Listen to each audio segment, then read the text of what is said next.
So next up we have a very, very special panel consisting of Mr Simon Fleming, Dr Jo Szram and Professor Partha Kar OBE.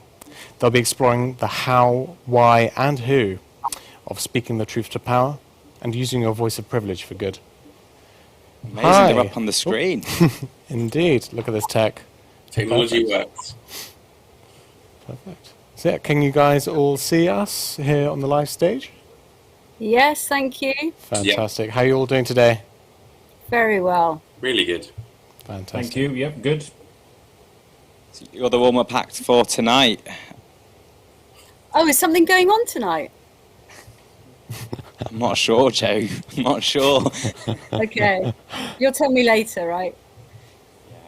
Just stay off social media. That isn't going to happen. I'm lucky. I live quite high up in East London, and when we watch the football, we watch it with the volume turned down and my door open, and you get to hear the whole of London cheer whenever anything good happens. Like literally, like thousands of voices. It's actually like I'm not a footy fan, but even I'm like, that's quite cool. That's lovely. Amazing. Well, shall we let you continue? And please do tweet online. As we know, we've got 3 avid tweeters here that'll be speaking truth to power very shortly. So we'll hand it over to Jo, Partha and Simon. So my impression when we were asked to do this session was very much to make it a conversation rather than anything else, rather than like a big, plenary with slides and whatnot. So I guess my first question to you both is, can you give an example of when you spoke truth to power, one that really sticks in your mind, what it felt like, what you did, and then we can probably unpack the repercussions of that. Either one of you go first. I'm not that fast. I'm going to let Partha go first while I think of a good one. Yeah, so I think a very good example of that. Oh, you're on mute, Partha. Oh, am I? Shouldn't. Yeah, I can hear him. Yeah, no, it shouldn't be on mute. It should be good to go. Okay, I'll be quiet then. There you go. Speaking truth to power already. To power. Professor Partha OBE told he's on mute. So I suspect a good example of that to begin with, probably I would give an example of recent times. I would say I've been not hesitant in raising the issues which I believe need to be tackled better within what we do. For example, in NHS England, I have felt that we haven't been forthcoming, and I've written BMJ blogs on it, etc., about decision points being made when taking into account ethnicity or deprivation, which I don't think we weren't brave enough during the time. For example, the vaccine prioritization, that still holds my belief that we made the decision based on age, which was the right decision, but somehow we completely took out deprivation and ethnicity out of it. And now, many months later, when you see what we are battling with, i.e. the next wave, whatever, Delta, the people who are unvaccinated, guess who hasn't been vaccinated yet fully? It's the people of ethnic origin, people from deprived backgrounds. So that's always been, so I had no hesitation raising that either internally or coming out and speaking loudly about it. So that's one clear example I can give you from recent times. Okay. Jo? Mine's much more low-key because, my job's a bit more low-key than Partha's. So I had to go into a trust and tell them that their training was terrible and we were going to have to take their trainees away if they didn't do something about it. And I had to say that to the chief executive and the medical director. And that was quite daunting for me. It's a big trust. And actually, this is in the public domain. So it was GSTT. And I'm now part of GSTT. I work for them because we've merged. I work at the Brompton. But so it was nerve-wracking. But you were talking about repercussions, Simon. The repercussions were positive because they were ready to address that issue. As often with large organisations, there's not one single person that's caused the problem, but equally the entire organisation hasn't caused the problem either. So they need to have that mirror held up to them, don't they, and say this isn't good enough, and what will you do about it? And actually that allowed them to do more about it than perhaps if they had known about the problem internally, but found it difficult to create the levers. So sometimes speaking truth to power allows other people the freedom to actually address the issue that you've raised. How about you, sir? Well, for me, I I'm the least important person on the panel, and so a lot of the conversations I have, by definition, are speaking truth to power, because within the world we exist in, right, I have the least of it. And the challenge for me is a lot of the conversations I have is speaking to someone in authority who often takes uncomfortable conversations as critical conversations. And often they have the power to punish or reprimand in some way for those conversations. So, I can think of multiple times where I've had conversations, often, in the fields I work in, so either around education or around bullying, where I have to sit in a room of people who are certainly more experienced than me and definitely older than me and undeniably more powerful than me, and say, well, I disagree, or you're getting it wrong. And those conversations can be really uncomfortable, but often they can be taken as a criticism. And it's not, I'm not wagging the finger, it's growth mindset stuff. It's like, this work is amazing, but, in the med ed world, it's like you keep using the word competency, but what you're talking about isn't that. And they're like, well, I think you'll find I've been doing med ed for 30 years. And you're like, cool, but that still doesn't make you right all the time. It just means you've been doing something for 30 years. So I guess it's interesting, because when I listen to Jo and Partha, you both use words like must, have to. Jo used the word need. So why, I guess there's two questions then. Why do you feel able to speak truth to power, and why are people reluctant to do it? So I'll go first. In my experience, I think two things in general, it's probably generalizing broadly, but my experience, what I see, there are two or three basic things that stop people from speaking up. One is simply fear. There's plenty of stories around what happens to whistleblowers, this, that, and the extent to which it's all swept under the carpet. It's genuine fear. My career, my life, where do I go next? That's number one. Number two is genuine career progression. And people think that being quiet, accepting the system as it is, being part of the system is the right way to move up the ladder. And there is definitely, you can criticize the rightness or wrongness of it, but there is a group of people who will say, well, my career is more important rather than doing the speaking up bit. And in the broader picture may not help me. And the third one, I suspect, is there is what I call a trait, which in my opinion may be more of a English or a British trait, whereby people don't like controversy. In general, people don't. It's a bit like when I talk about sexism and racism. This country is not sexist or racist. The problem is the majority tend not to raise their voice. There's your answer to that. And if you ask most of the people, they're not sexist, they're not racist, but what they're going to, I just didn't want to get involved in that, it was a bit too uncomfortable. And I think those are the three things that drives a lot of it, whereby, and if you say a sentence about, let's say, sexism, lots of people, of course that's wrong. And you go like, well, why didn't you say that in the public meeting? And they go like, yeah, but you know what? It's a bit, and I think that stops people. It's not because they don't want to. So my experience, those are the three things that comes out time and time again. But I always give the example.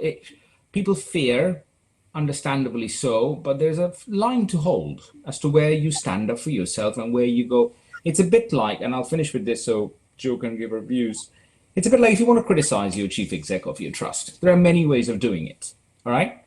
Now, if your first opening gambit is, I'm going to put on social media, my chief exec is an absolute idiot, then, okay, well, you've just completely landed yourself in trouble because you're not following decorum, any process, you haven't raised it with the person. So that would be my example of going from one end to the other. There are many ways of doing it. So, yeah. It's really interesting. You talk about the British or the English propensity towards being conflict averse, and there's this in the world I work in. A lot of people are like, oh, well, why can't we all be nice? And actually, there's really good evidence that excessive niceness is just as toxic as bullying, because it means you can't have difficult conversations, you can't criticize or critique or have one of those kind of growth learning change, because I don't want to hurt their feelings, they might be upset. And I think there's that real thing of, you can speak truth to power and you can be pretty bloody firm with it too, but you can do it while still being respectful. Jo, what do you think? Oh, so many thoughts, you guys. It's great having this conversation. So I totally agree. Fear is the big barrier, right? So, and that fear can be multi-component, can't it? So I think Partha's covered it really well. For me, why do I do it and how do I do it? And I'm really comfortable doing it now. So I think partly because my dad spoke truth to power a lot. He wasn't an important person, but he was just one of those people that would just call a spade, and he had no fear about that. And part of that was because he had a certain sense of his moral compass. And I think that that has given me the same kind of background and grounding, that if I know something's the right thing to do and I've thought about it and I've looked into it and I feel that I've looked at all the available evidence to support my idea, then I can assert my idea clearly. And I absolutely agree that niceness is toxic. I think kindness, you can do it kindly, but straight down the line, and be clear and think about what you want to say. Think about what words you use, because the words have the power. They create the feeling. We love the Maya Angelou quote, don't we, about how people feel when you speak to them and how you behave with them. And I think, you know, as long as you know why you're doing it and you're doing it for the right reasons, then all of that gives you the sufficient amount of confidence to overcome the fear. And for me, that's been the real learning, is that actually nothing terrible happens if you've thought about what you're going to say, how you're going to say it, and what the reason is for expressing that thought. So I guess, again, I'll flip it on its head, because recently I've been reflecting a lot on moral injury, and COVID's raised a lot of that. And moral injury is basically defined as you being made to or forced to act against your core values. And I have to think about the time, and then the emotions associated with that are kind of guilt and shame and things like that. And obviously COVID's forced a lot of us to maybe not offer the care we know we should, or what have you. And I wonder, can you think of times when you didn't speak truth to power? Can you think of times when you held your tongue or did walk past something that you later were like, oh, I wish I'd said something. I should have done something about that? Because for me, it happens every day. I see it at work. And I was talking to Partha last night. We went for a single non-alcoholic beverage. And I was saying that because of the stuff I do, people like to, for want of a better word, act up in front of me just to see whether I'll react, whether I'll report them, whether I'll escalate it. But actually, it means that sometimes I have to walk away from stuff where I'm like, actually, if I wasn't in this position, if I wasn't where I am now, who I am now, I probably would, on principle, because it's still wrong just because you're doing it with a raised eyebrow. What about you? Oh yeah, I mean, I think definitely. I mean, there's lots of things in life you look back and say, I should have said something there. I probably would have seen that earlier on in my career with trainee doctors. Some things I could have said, let it pass in, let's say, RCP meetings, or in those days used to be called RITA, whereby I've seen people just being peeled apart, right? Because they had written something wrong on their portfolio. And then things like, oh, let's just bring up that bit on the screen in the room with another 5-8 consultants sitting around, and then going through every line and saying, well, that's because you don't know how to write English. But the point is, it was public humiliation, right? And last night I spoke to you about when I was a registrar, or even when I was a second year consultant, the way we used to do our post-stake ward rounds in the morning. You sat in the morning and it was a proper humiliation. You brought up a case in front of everybody who had done the nights and were sitting to do handover, and one poor person would have a case just destroyed in front of them. So would I let that happen now? No. I would straight away go like, this is not the way to do a feedback in front of everybody. You want to discuss a clinical case, absolutely. So many occasions, but I think that's part of the learning process. I think that's important that you do those, because you look back and you go like, based on what I've learned and based on the things that you've done, I think anybody, me and you were discussing that there will be things in the past people might come back and go, but you, and Twitter is very good for that. Is this you from a tweet you did 5 years, 10 years ago? And you're going like, yeah, it actually was me. And I was wrong. And, I made changes based on that. And that was the wrong thing to do. So it's what it is. So we will all make mistakes. But to me, that's part of your journey where you can look back and say, that I would have handled differently. And now if that happens, I certainly am going to handle that differently. So that's what I would say.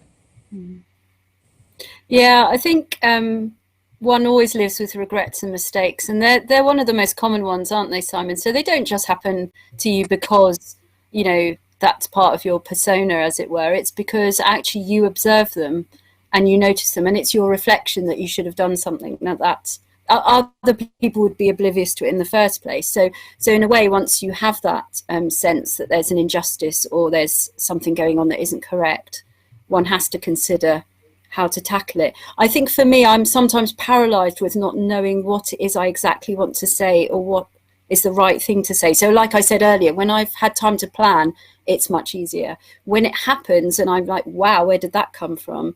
I often don't react in a way that I, you know, afterwards I think, actually, I know now what I would have said and how I'd have behaved. So I mean, there's always the chance to undo that. So I've often contacted people after a meeting and said, actually, I'm really uncomfortable with what happened to you, and I'm really sorry because I should have probably said something, and I just wasn't sure how to handle it. And I think people accept that we're not perfect, and even those of us in leadership positions are vulnerable, and we don't always get things right. Like Partha said, you know, we learn, we grow as we, you know, as we develop, we make changes to how we behave and what we do about things. So it's interesting because obviously we've all kind of met on social media, though we knew each other before, but there's obviously that sort of thing. And it gets me thinking about hierarchy and these power relationships. And I guess the question is, should we be breeding people, training people to speak truth to power more? Or should we be flattening hierarchies so that there's less of a power gradient? Or is the answer somewhere in between? Or just be greedy and do both, Simon, come on. I know, right? But like, what does that look like then? So here's a question then. Does the NHS work if everyone's empowered and the hierarchy is flattened? If everyone can challenge everyone on everything, does healthcare work, or don't we need a little bit of power? Isn't a power dynamic important? Oh. Jo, you go first. I'll give my view. So this is really interesting, Simon, because and I use my clinical team as an example. We're a really small team. So 2 nurse specialists, 3 consultants, one of whom is far senior, and one of the nurse specialists is very senior too. So are we going on experience, or are we going on title? So one's a professor, one's a, you know, etc. I mean, for me, we work with a flat hierarchy. But ultimately, if your job is to be the head of the department, then you should seek the views of everyone, but then you are responsible for making the final decision. So one can still progress through change in that way. It's about collaborative leadership, isn't it? So it relies on attention to the relationships within a team and making sure that everyone shares a common goal, I think. I mean, there's a lot more that can be said around that in leadership theory terms, but ultimately, if you all respect each other and you all come with the best of intention, you know, I accept when our lead makes a different decision to the one I would have made, because actually we've talked about it and I understand the reason for it. So I think it can work, but I don't think we do enough of that. And we're very lucky as a clinical team to have the time to do that. It's not, you know, we work in a fairly cold specialty. We don't have to sort of make quick decisions about things. How about you, Partha? Oh, I always say that, you know, I've never been somebody to believe in hierarchy. That's always been my calling card, which makes me a maverick, because everybody knows I cut across, you know, I'll go straight to this and that. So I would say, even in, for example, if you take my national role, I've got loads of layers above me. It's never stopped me from doing anything. I've cut past them, gone straight to the top and say, I'm doing this because this is for the patients, and c'est la vie. So that will annoy people when you do that. But I always give examples. I mean, my love for comic books and movies is well known. And I always give the example, when you watch movies or books, which I've learned, you know, grew up learning about, which they talk about diversity and equality and all those sort of intolerance of other people, so to speak. If tolerance is not quite the right word. In comic books for years, for, you know, 50, 60 years, these have been there, whereby, and if you look at the concept of leadership, when you talk of like groups like the Avengers and stuff, and you look at it, and there's one leader, but it's incredibly, everybody can challenge each other, they have fallouts, they don't agree, but the common goal is still the same. Yeah. And I think there's a very good example there. And I know people say, oh, you know, comic books and popular culture, there's plenty to learn there about different characteristics. You know, you talk about the character of Steve Rogers, who's very righteous and doesn't want to do it the wrong way, And then you've got somebody who's your, Tony Stark, who is, I don't care how it's done, as long as it's done, and we'll, bend the rules. So you have those characters in team, and I think together you can make much more powerful. And the final thing I would say is that on that one is one of the reasons. So those of you will know the National Diabetes team. I work with a gentleman called Jonathan Balabji, right? We are as chalk as cheese as possible. I mean, unbelievably the most different individuals. And it's taken us probably a year and a half to know each other well. We work absolutely brilliantly nowadays because, it is very much like a bit like Kirk and Spock, where he's the sort of, and you get to that respect point when he goes like, yeah, probably don't do that. And you go like, okay, fair enough. If you're saying don't do that, maybe no, don't do that. I think that, and on the other flip side, I go like, nah, I think we need to put this out there. I think this will fly. And he will respect that. So I think it takes time to get there. So to your question, I would say flattening the hierarchy is the right thing to do. There will always need to be a degree of direction about where we are going. Because that's the thing about, if you don't have a direction, everybody can be leader, because then the risk is that everybody goes off in different directions, because to them, that's so if you have one priority, so let's say, in Joe's case, I'm just sort of paraphrasing it, if you say, I want to improve the outcomes of lung cancer, that's great, as long as everybody's working towards their goal. But that's the important thing to look at it. So, yeah. So I guess we've probably got 5 more minutes left, so I'm going to ask a really nice, easy question. We all have quite a lot of privilege, right? I am a straight, white, private school educated guy.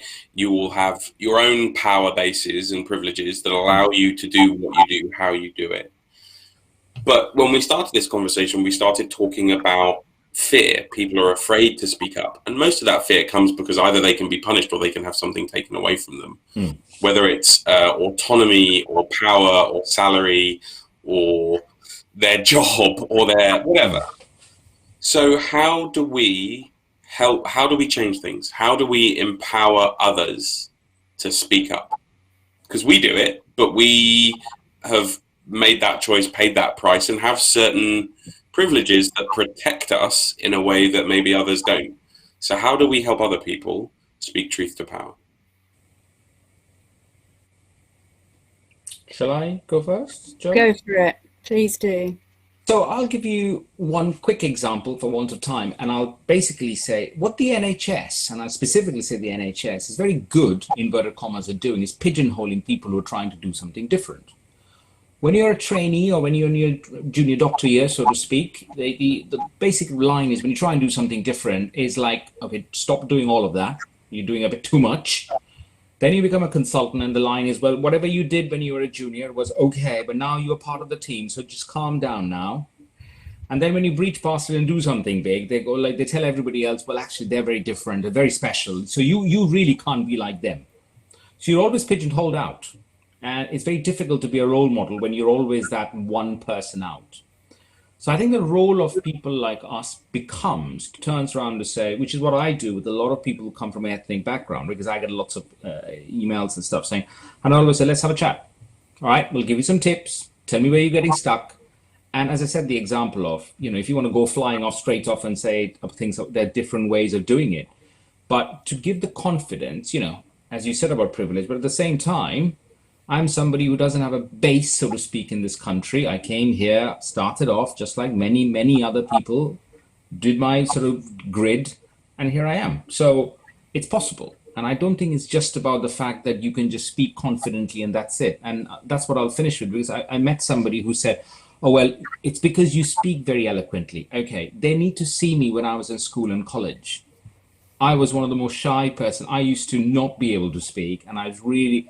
takes you time. You make mistakes, and I've been blessed to have some amazing colleagues around who always supports you. That's also important in a team, who will be there to hold you when you fall. So that would be my view on that. Oh, I so agree with you, Partha. So I was really shy until I was about 20.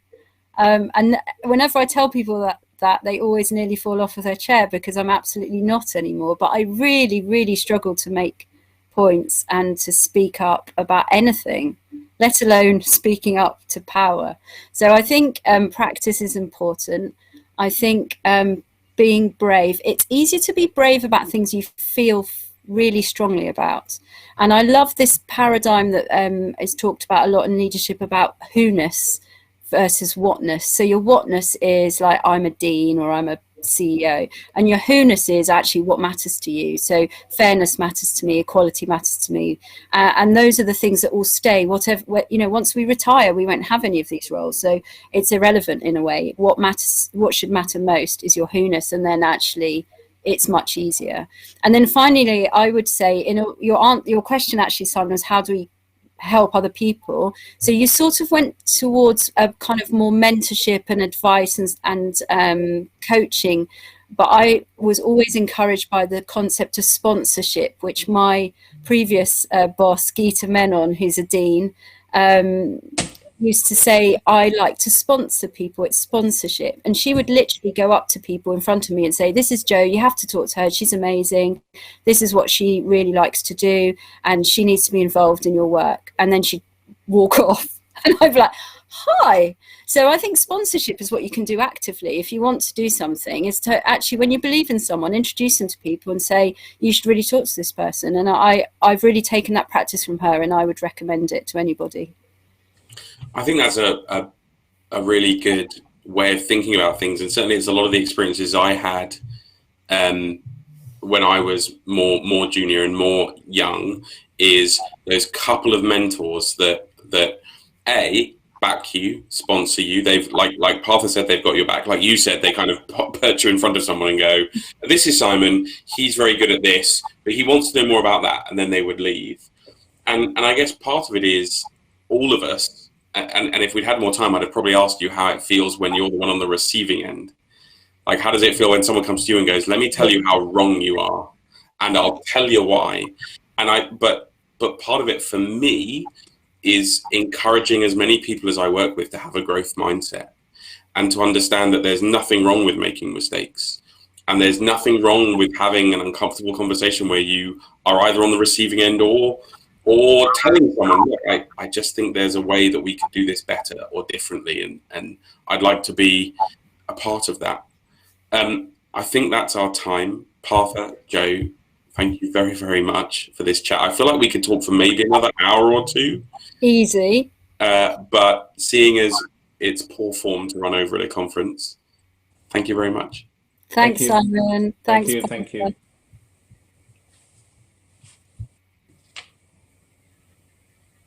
Will you hear me there backstage? Fantastic. Well, really, thank you so much for coming to speak with us today. I can't thank you enough on kind of deconstructing all these different important aspects that perhaps aren't so well known to people. Well, they are well known, it's just kind of ignore it. But yeah, I just wanted to ask a question, kind of in terms of key take-home messages, because I know we've got a lot of audience members who are very, very junior, some of which are even at school. And if you can go back to kind of when you were that young, what kind of one kind of piece of advice or recollection or experience would you kind of want to share with your younger self that could perhaps, I don't know, give you a bit more strength, or something that you could use today? That little voice in the back of your head that tells you that something isn't right, that little voice is right. And if something's not right, it's okay to stand up for what you believe in. It might be scary, it might not be easy, but it's still worth doing. I would probably say keep trying slightly differently. I know it's a glib thing, and don't give up on a way of trying things. So, for example, as I mentioned, public speaking for me was very, very difficult, and I just found it very difficult to do. And I have been mocked for my inability to speak.